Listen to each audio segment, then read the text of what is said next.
ده بقى هو ده موطن الخلاف. أنا أعتبر عندي ما صح سنده فهو قطعي. لا، هذا لم يقل بأحد من المحدثين بل لم يقل خالص، بل بالعكس أنقل لك نقوله. هو الحديث مروي عن غير ابن مسعود. أنقل لك. طب أنا مش هعرف القطعي في الثبوت والمتواتر. أنقل لك نقولات على اعتبار حديث الآحاد والمتواتر. أن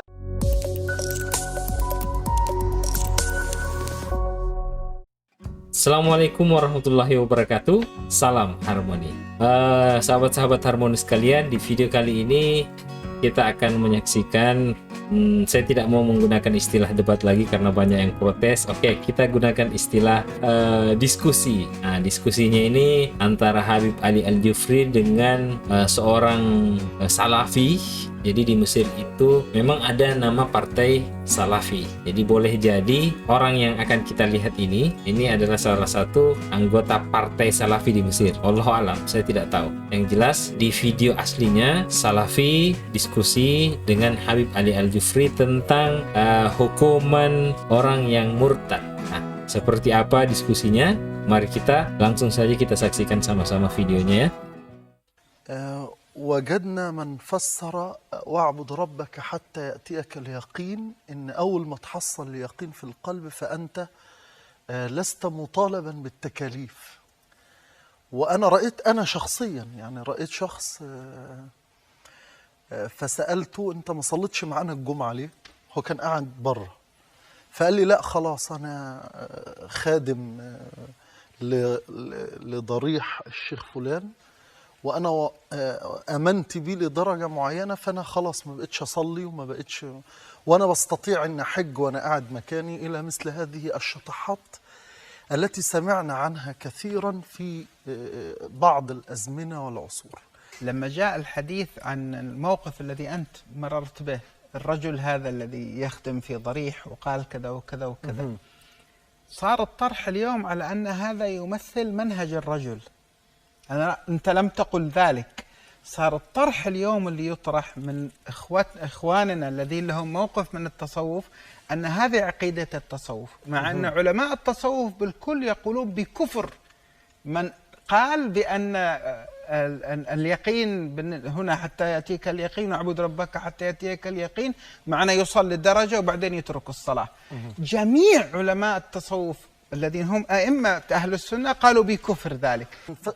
إن فكرت واقتنعت ودخلت طواعية وعايز تخرج، لا، النبي عليه الصلاة والسلام قال من بدل دينه فاقتلوه. لا، النبي ما قالش كده. أنا مش مصدق إن النبي قال كده. براحتك بقى ما تصدقش. إحنا دلوقتي مش يعني مثلا تناقشت قبل قليل في مفهوم حد الردة. جمهور العلماء على أن هناك موجود حد للردة، لكن هل حد الردة قطعي؟ لا. قولا واحدا عند أهل السنة أن إثبات أن الردة حد ليس بقطعي في الشريعة عندنا، إنما هو اجتهاد الجمهور من فهمهم لنص من الأحاديث الصحيحة الواردة عن النبي صلى الله عليه وسلم. هنا تأتينا المشكلة بس أننا آسف، معلش أنا آسف، بس أنا بس تفضل. في نقطة يعني خليني أقول بس أنا بس نقطة نظام، هو مش حديث صحيح، بس يعني خلينا ننتهي. هذا عند البعض صحيح وعند البعض غير صحيح يعني بس كمل. محل أنا كلام. مستمتع بحديثك، تفضل. يعني اعتبره صحيح. أنا حتى مع اعتباره صحيح أقول لك أن حتى صحة الحديث لا تكفي لأخذ التشريع منه، لأن الصحة لا تقف فقط عند صحة السند كما لا يخفاك. الإمام الشافعي لما قال إذا صح الحديث فهو مذهبي، أي إذا صح سندا ودلالة فهو مذهبي، ليس لمجرد السند. هذا أنا بس أطلب منك يا شيخ أنك تديني مساحة لإيضاح بعض الأمور بعد كلام حضرتك. بعد الكلام جزاك الله خيرا، يعني بتخليني أكملها. هذا الإفراط في جعل ما يثبت من النصوص يلقي بظلال العصمة على فهمنا لهذه النصوص، هذا هو مد ظل الإطلاق أو القطعي أو الحقيقة المطلقة في غير محلها الذي ينشأ عنه الإشكال، حتى أنه يصل إلى درجة يمس الثوابت الذي نحن نؤمن بها. يعني مثلا عندنا ثابت الكذب حرام، هذه ثابت.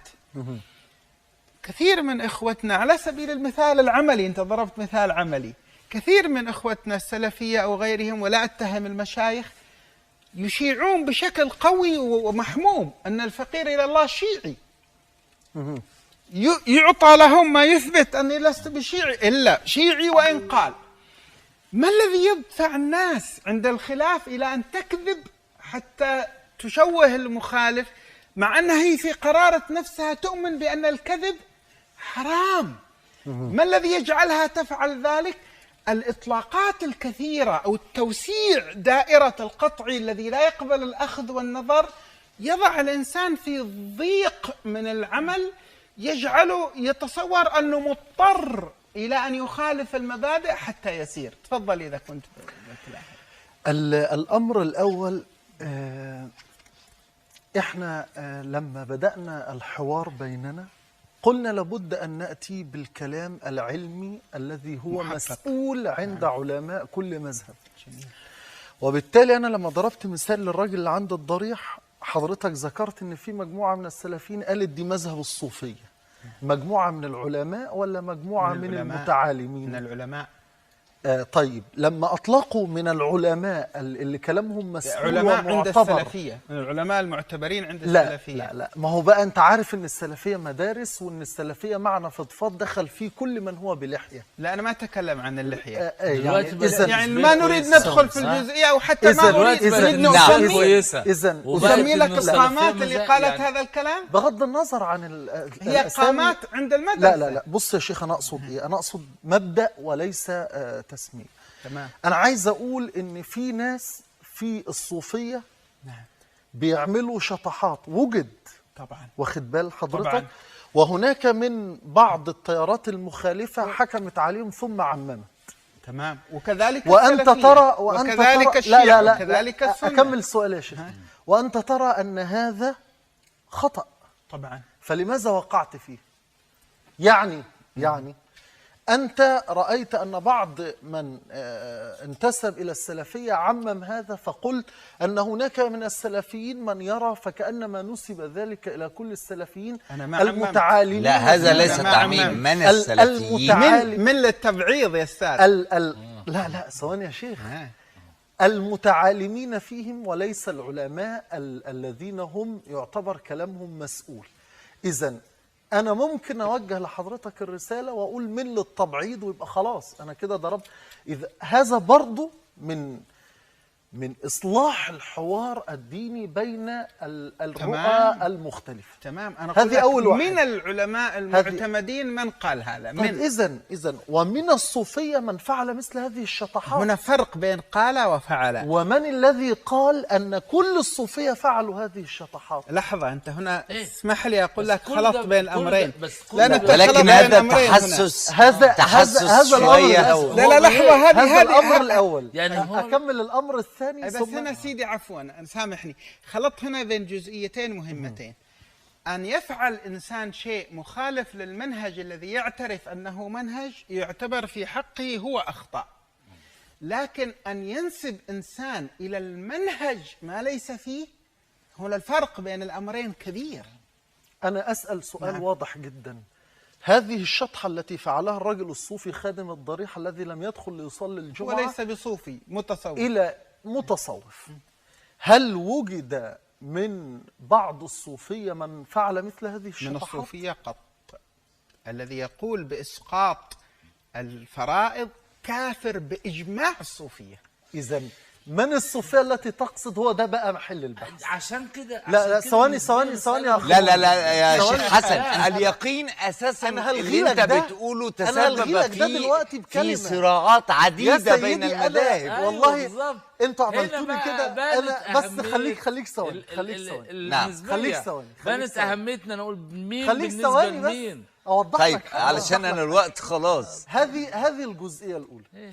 الجزئيه الثانيه اللي حضرتك ذكرتها، حد الردة. في الكلام عن حد الردة. الكلام عن حد الردة في معنى قطعي الدلالة أو هذا بالقطع عند أهل السنة إلى آخره، والخلاف في معنى الحديث وصحيح سندا أو متنا إلى آخره. هناك حديث تاني بقى ما فيش عليه خلاف، في لا يحل دم امرئ مسلم إلا بإحدى ثلاث. لا فيش خليه عليه. يكمل الحديث انت بس. عشان انت عن أبو ترى ان معاوية البخاري الضرير. فيه ضعيف، إيه؟ انت ترى ان البخاري فيه ضعيف، فده بالنسبة لك. طيب فخلينا نقول خلينا بس إيه؟ يبقى انا اذا لا بفترض تعمم انه بقى. صحيح، انا بناقشه على إذن- افتراض انه صحيح. اذا هو أنا وقت خلص، فيعني لازم يكون في دقيقة. لا يحل دم امرئ مسلم الا باحدى ثلاث: تمام. النفس بالنفس، والسيب الزاني، والتارك لدينه المفارق للجماعه. ده حديث اخترع فالخلاف الأوزاعي أصلا. فالخلاف لا استنى، لا الخلاف تدخلنا ملف ثاني شفت واحنا بقى؟ قبل ما بص، نخلص. لا انا الخلاف بقول لك اذا الخلاف عند بعتبر اهل النص اللي السنه تقوله صحيح. الخلاف الذي عند تريد أهل تصل السنة إليه؟ اللي أنا عايز أوصل إليه إن الخلاف عند أهل السنة بين صورتين: بمجرد من بدل دينه فاقتلوه، والخلاف الثاني قال لك لا، اللي بدل دينه وقعد مع نفسه كده في حاله ولم يحدث فتنة بين المسلمين ليشوش عليهم دينهم، ده خلاص، ده معصوم الدم. ولكن من بدل دينه وأحدث فتنة بين الناس بين المسلمين الدلالة قطعية وشوش عليهم الدلالة دينهم. قطعية ولا ظنية؟ أنت طالب علم وتفهم الفرق. الدلالة هنا قطعية ولا ظنية؟ ده ظن الدلالة الدلالة ظن ده الثبوت. اللفظ صريح. ظن الدلالة ظن ظنية الثبوت. ولا قطعية؟ الدلالة صريحة. هنا يأتي الاختلاف. الدلالة صريحة. ما هو معنى الظن والقطع، احنا عندنا في النص حاجتين: أيوه. صراحة الدلالة من عدمها، والثبوت من عدمه. لا هذا نناقش الثبوت- الأول ظن قضية الثبوت الثبوت. أنت وظن بتقول لي على الدلالة. فرض أولا إنه هو ظني ثابت. الثبوت الحديث. على طبعاً. فرض الحديث ظني الثبوت. ما هو انت ظني على الدلالة. اعتبار ايه؟ ما هو اصل المساله متشعبه على ايه؟ انت تعتبر حديث الاحاد ظني ولا قطعي؟ لا ظني. ده بقى هو لا، ده لا. موطن الخلاف. انا اعتبر عندي القطعي ما هو صح المتواتر. سنده فهو قطعي. لا هذا لم يقل بأحد من المحدثين بل لم يقل قولا واحدا. بل بالعكس انقل قولاً لك واحداً. نقوله. هو الحديث نقول مروي ما عن في. من غير ابن مسعود. انقل لك طب أنا مش نقول- هعرف القطعي في الثبوت هو انقل المتواتر. لك نقولات على اعتبار حديث الآحاد والمتواتر، أن بدعية القول بمن قال أن المتواتر هو الذي يفيد القطع والجزم، والآحاد يفيد الشك، بل الذي عليه جمهور كويس، في المحدثين وجهات لا نظر يا أستاذ، المتقدم في وجهات لا نظر. يفيد الشك. أن هنا خلق الذي صح يا شيخ، سنده دي وجهات وجب نظر. العمل لا يا به. شيخ انت هنا أن خرجت عن الذي الكلام صح اللي انا سنده اقوله. وجب العمل لا يا به. شيخ نظر. انت هنا واسمحوا- ضربت معلش يا ده سيدي. أول وإن أردتم خمسة- أول نقولات خمسة في آتيكم السلسلة. بنقولات من أول أمهات خمسة كتب في السنة. السلسلة. النقل الذي قلته الاخير انا موافق عليه. تمام. بس انت جمعت شيئين. إيه؟ انا ارفض ان يقال بان الآحاد محل شك، لكن ارفض ايضا ان اقول ان الآحاد قطعي. ايه طبعا. لا، هذا لم إذا يقل تناولت بأحد. كتب من تكلم بذلك من أهل الكلام فإنهم لا مش يوصلون أهل في الكلام، هذا أهل الحديث. لا، أهل الأصول الذين الحديث. جمعوا لا، بين علم الحديث الأصول غير- وأهل الحديث. غير أنا الفقه. أنا يا طب حبيبي، اعمل ايه؟ طب انا وقت خلص أنا متفق وبقالنا إن وقت. احنا نجمع هذه الأقوال شيخ من حسن. أمهات الكتب حتى لا يتشكك الناس. احسنت، هذا كذا تمام. طيب تمام. انا وقت بس خلص هو بيختم الان. وفات لا ده فات دقائق، انا مش عارف هشيل ايه من الحلقه. بس انا بقول كلمه واحده لو اذنت لي، كلمه واحده يعني جمله واحده لا تزيد. الافراط في مد ظل الحقائق التي تعطى صفه الاطلاق يضيق ما وسعه الله. والنأي الابعاد الاغراب بجعل كل شيء في الوجود نسبي، وأن لا حقيقة مطلقة في ذاتها ولكنها نسبة، يعني من جهة إلى جهة، يعدم الحياة لب حقيقتها وهو الوجود. نعم. أوافق على ذلك تماما. أنا بشكركم تمام. ده بالتعبير العلمي قطعية ثبوت، قطعية دلالة. السادة المشاهدين بيسمعوا هذا طيب. التعبير عندما يتحدث العلماء، طيب. ولكن ما بيفهموش يعني إيه. تمام. قطعية الثبوت أي أن إثبات صحة ورود النص وصل إلى درجة مقطوع بها لا يمكن الشك بها. القرآن الكريم لا يوجد أي عاقل يفهم في علم التوثيق يشكك في صحة أن هذا الذي نقرأه اليوم هو ما علمه النبي لأصحابه. لماذا؟ لأن وسائل التوثيق لها والتسلسل في إثبات أنها هي التي علمها النبي لأصحابه صلى الله عليه وسلم تثبت أن هذا لا مجال للشك بأن هذا الذي تعلمناه. 1400 سنة والأمة تتلقاه بنحو من الدقة القوية القطعية التي لا تعطي مجال للشك. هذا يسموه قطعي الثبوت. نعم. مثلا في الحديث قطعي الثبوت الذي يرد في كل جيل من أجيال الرواة في كل طبقة من الطبقات بعدد يستحيل تواطؤهم على الكذب. نعم. يعني البعض قال 12، البعض قال 30، البعض قال 60. يعني أن يكون عدد الذين يروون الحديث في كل طبقة عدد كبير من الذين يوثق بهم بحيث يستحيل أن يكون هذا الحديث لم يقله النبي صلى الله عليه وسلم. هذا معنى قطعي الثبوت. نعم. قطعي الدلالة لا، شيء آخر. قطعي الدلالة هو أن المعنى المفهوم من النص لا يقبل التعدد. فاعلم أنه لا إله إلا الله. نعم. خلاص ما يمكن يكون في إله غير الله. فهذا النص قطعي الثبوت قطعي الدلالة، لا يحتمل أن تجتهد في مفهوم التوحيد. لكن يأتي نص آخر في الشريعة بل هو قطعي الثبوت لكن لا يكون قطعي الدلالة. آية من القرآن، والقرآن كله قطعي الثبوت، تأتيك آية من القرآن يستنبط منها عالم من العلماء معنى، ويستنبط عالم آخر معنى مغاير له بالكلية. نعم. إذن ما دامت الآية احتملت أكثر من معنى فهي وإن كانت قطعية الثبوت أي أنها من كلام الله فهي ليست قطعية الدلالة. الدلالة التي فيها الحكم الذي فيها ليس بقطعي، يقبل أكثر من اجتهاد. Nah, itulah tadi teman-teman diskusinya. Kalau saya lihat ya, memang sepertinya orang Salafi ini nggak tahu soal qat'i, dhanni, atau mungkin memang mereka memahaminya berbeda seperti yang tadi disinggung. Biasanya kan kalau kita belajar usul fikih itu memang sudah tidak asing lagi istilah-istilah ini. Seperti yang dijelaskan tadi Habib Ali Al-Bifri, qat'i ats-tsubut itu Al-Qur'an, kemudian hadis mutawatir. Nah, sedangkan hadis ahad itu dhanni ad-dilalah, karena ya memang para ulama terkadang berbeda pemahaman terhadap sebuah dalil atau teks atau nas. Misalnya di dalam Al-Quran, ini sering dicontohkan ya dalam ilmu ushul fikih, misalnya tentang masa iddahnya perempuan yang ditalak oleh suaminya. Wal mutallaqatu yatarabbasna bi anfusihinna thalathata quru. Nah, ayat ini secara qat'i tsubut, dia qat'i tsubut, artinya dia sudah pasti kebenarannya. Memang Al-Qur'an seperti itu, tidak ada perubahan redaksi. Nah, itu namanya qat'i tsubut. Tapi apakah ayat ini khususnya redaksi quru itu qat'i dilalah? Ternyata enggak, karena kata quru ini tidak hanya satu makna saja. Nah, sehingga disinilah muncul perbedaan pendapat para ulama. Ayatnya satu, tapi pemahamannya berbeda. Nah, itulah yang dimaksud dengan dhanni ad-dilalah. Dia dhanni bukan berarti diragukan ya. Orang Salafi ini menggunakan istilah syak. Syak itu berbeda dengan dhanni. Jadi bukan meragukan dilalahnya ya, bukan meragukan kebenarannya, tapi dhanni di sini dalam artian tidak hanya satu makna saja, tapi ada makna yang lain sehingga memungkinkan adanya perbedaan pendapat. Quru meskipun secara teks redaksi dia adalah qat'i ats-tsubut, memang betul-betul Al-Qur'an begitu dari dulu sampai sekarang tidak berubah-ubah, tapi pemahamannya yang berbeda.